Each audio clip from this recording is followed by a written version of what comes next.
I closed the door to Tara's room and leaned against it to steady myself. I'm still trying to process everything that's happened. I have family. Real family. Family that doesn't want to hurt me. And I'm not just talking about Abigail. When I was watching the three of them talk and laugh together, I felt like I was home.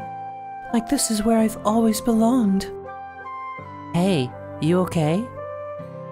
Tara's sitting on the bed in front of me, looking at me with curious eyes. Yeah, I'm okay, sorry. Just trying to wrap my head around all this. I get you. There's a lot to unpack. You can take your time with it. She scratches the back of her neck, giving me a nervous smile. I guess that means now isn't really a good time to talk, huh? What do you mean? I wanted to talk to you about something, or ask you about something, I don't know. It can wait if you still want to work on getting your stuff sorted. Is something wrong? No, I mean, I don't think so. I've just been thinking about some stuff.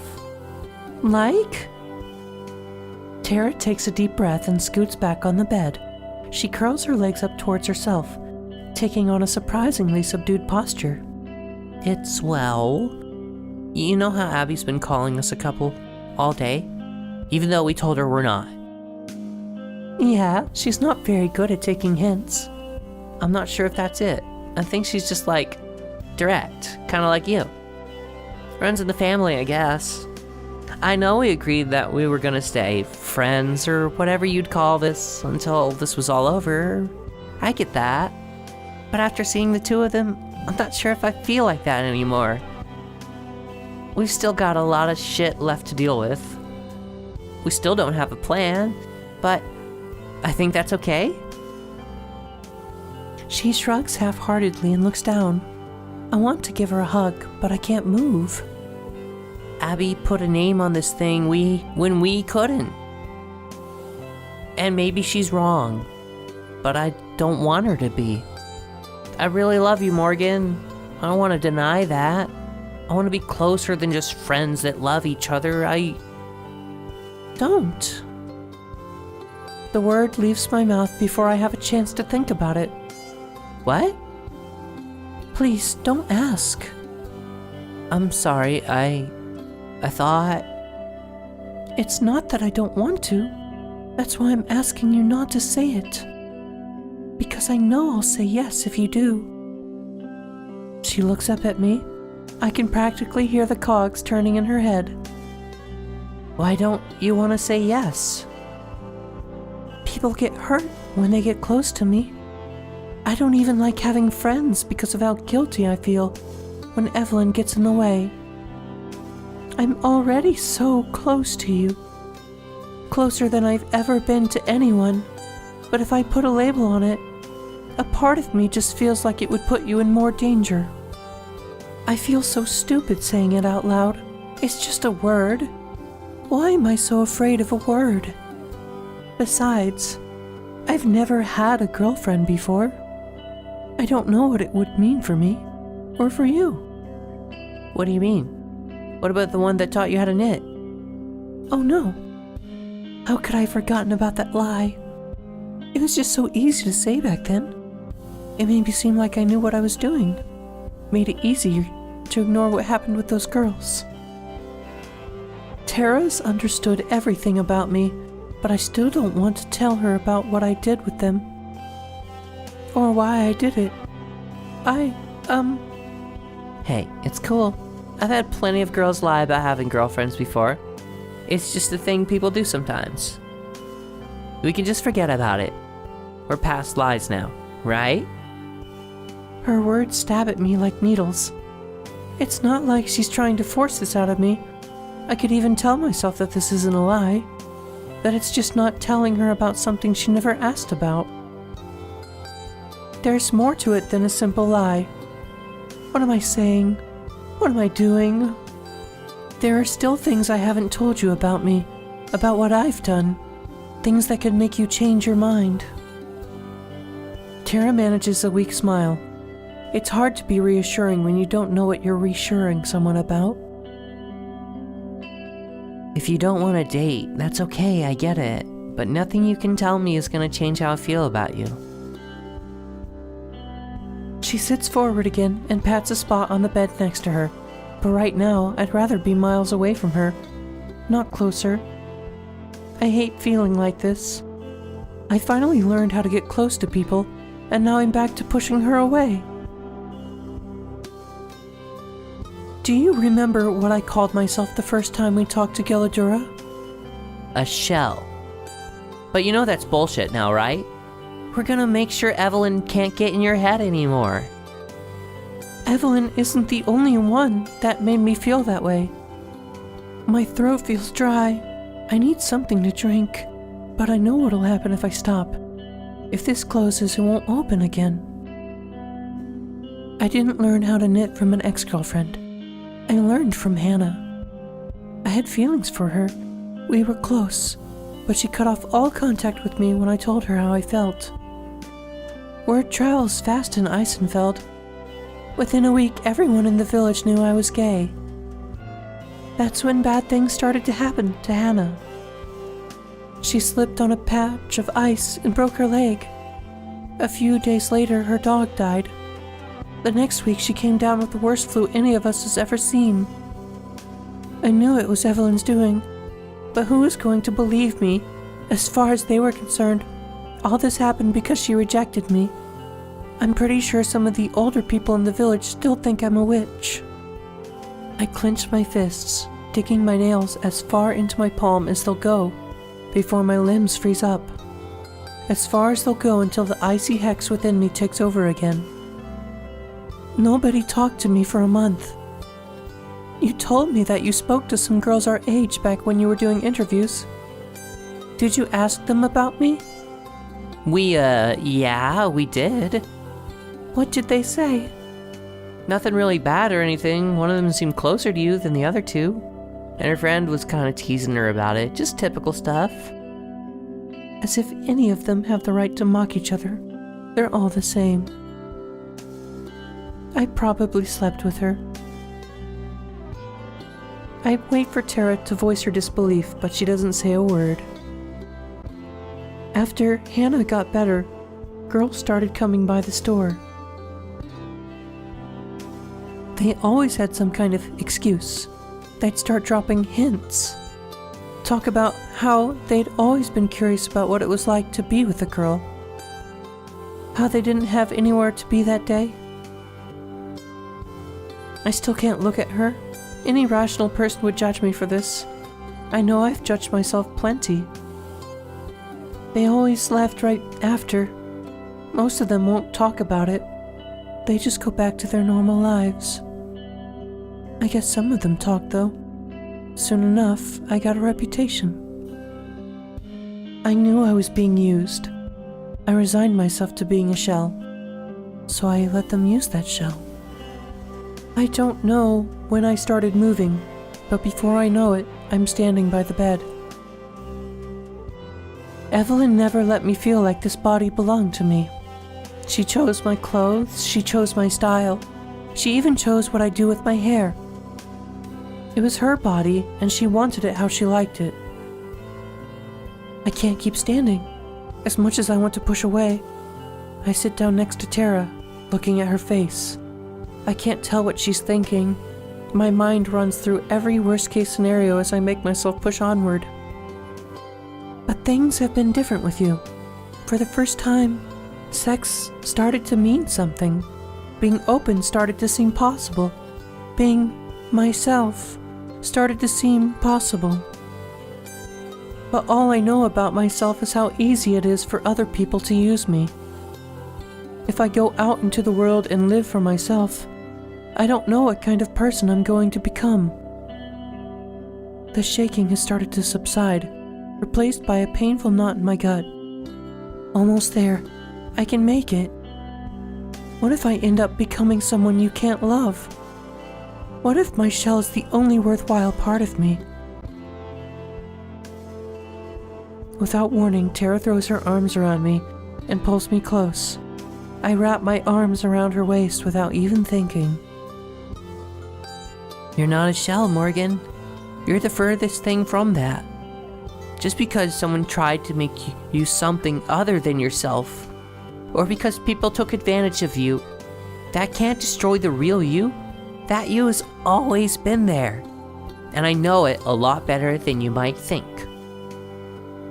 She nuzzles my neck, and I can feel the dampness of her cheeks. She's crying. You've got passion, you've got personality, you've got conviction, you've got so much awesome stuff in you that I couldn't name it all if you gave me a whole week. All of that is the real you. And that's the girl I fell in love with. The girl I want to be with no matter what. And I want to put a name on it so you know that'll never change. We pull apart and she wipes the tears from her eyes. I don't really know a non-cheesy way to put it, so will you be my girlfriend? If you're okay with everything I've done, with everything I still have to do, then how could I say no? Tara instantly lets out a long wheeze and clutches her hand to her chest. Is she okay? You good? Yeah, I'm good. Give me a minute. I feel like my body's trying to overcome being allergic to commitment right now. I awkwardly pat her on the shoulder. It's obvious that neither of us have any idea what you're supposed to do in a situation like this. Tara grabs me by the wrist and gently leads us over to the bed.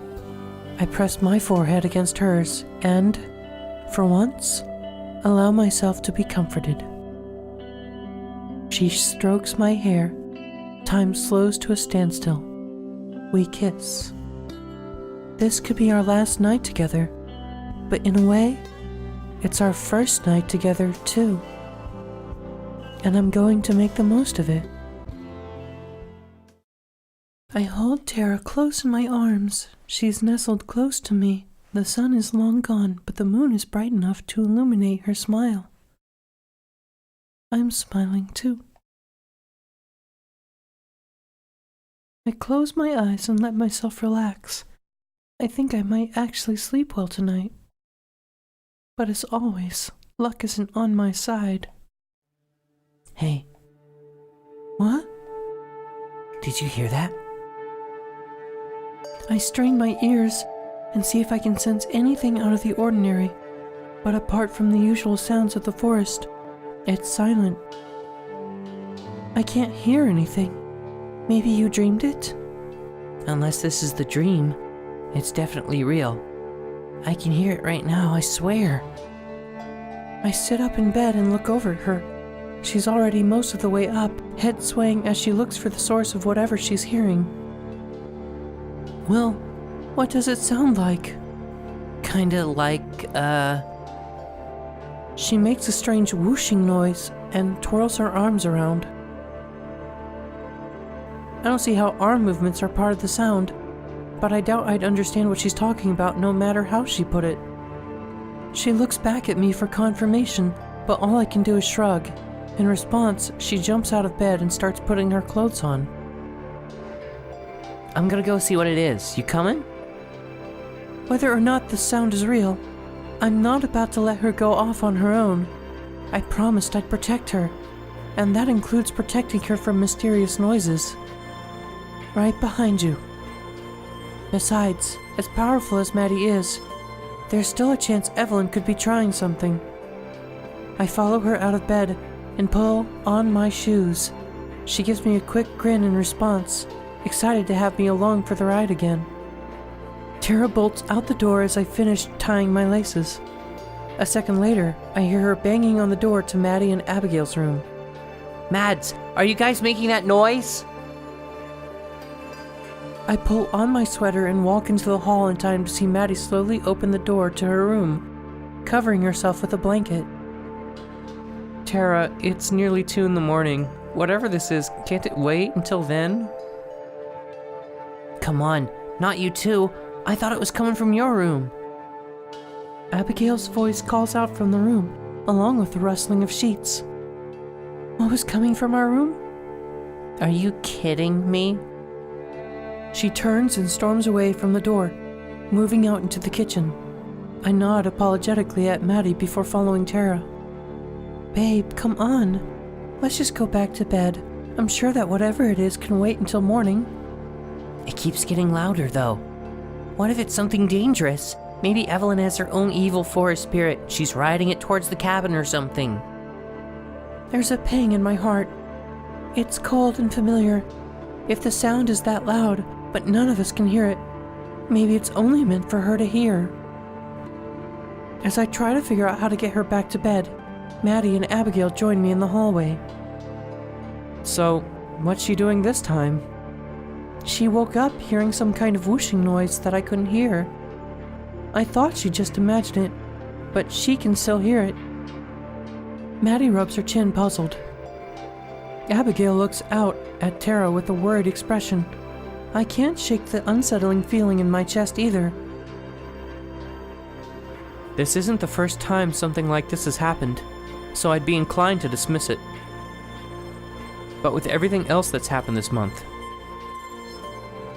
Before she can finish her sentence, Tara turns towards the door. There! It's right outside! Abigail realizes it first. She steps towards Tara, reaching out her hand. Tara! Tara, don't! What if it's... Oh, no! No, no, no! I'm an idiot! Why didn't I figure it out sooner? Tara, stay away from the door! She doesn't look back. As she takes another step towards the door, I will myself to start moving again. Now you guys are actually going to be able to see what I'm talking about. You're going to feel so dumb for doubting me. I'm running towards her, but it's too late. She grabs the handle and throws the door open. Wait, what? There's nothing outside. Maybe that sight will be enough to bring her back to her senses. The sound's gone. It was right there. She turns back to face me. I'm only a couple steps away, and I can see the expression on her face. She's terrified. Babe? What? A flash of light fills the room. I'm stopped dead in my tracks as I raise my arms to cover my eyes. Tara! The light disappears and my eyes slowly readjust. In the haze, my fears are confirmed.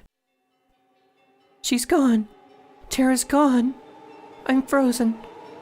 I can't process what's happening. I'm not sure how long the tears start rolling down my face before I notice them. Maddie and Abigail look at me in silence. And then I start screaming. I've never made a sound like this. It's an angry roar that fills the cabin.